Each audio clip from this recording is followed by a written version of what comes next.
As an ILR student, both Dipabali and I were selected as part of the Global Service Learning Program. So the summer before our junior year, we spent it in India.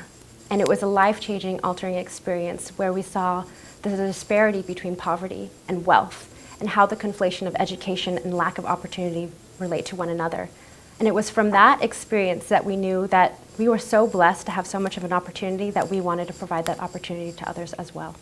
After participating in the global service trip, we knew that that wasn't the end.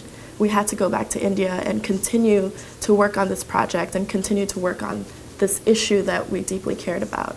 And so right after graduation, Felicia and I both went back to India, and we started working with the grassroots research organization there to go on site visits and continue the work that we started during that global service learning trip. Our project is viewing child labor through a different lens, and that the way that we're attacking the problems is finding the solution through a community and family-based model approach by integrating both the families and the community as a whole to analyze what is the real situation of why children are dropping out of school and entering the labor market.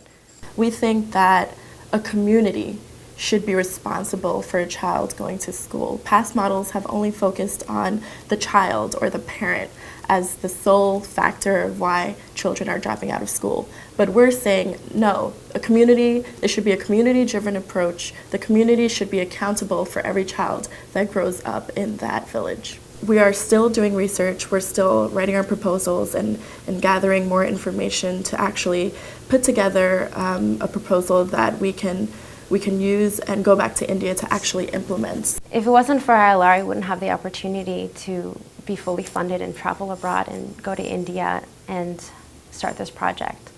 So I'm really, really grateful because I didn't come from a background where I had the opportunity to travel.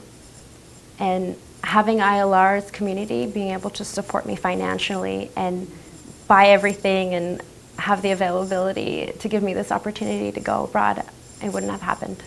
Before coming to ILR, I really didn't know what I wanted to do. I knew I wanted to impact the community and be involved with projects for social change, but I didn't really know what that project looked like or what the focus of that project would be. But after this GSL experience, Felicia and I both we came to an understanding that this was an area that we were deeply passionate about. The lack of education, alleviating poverty, the intersectionality of those two issues is something that I see myself working on for the rest of my life.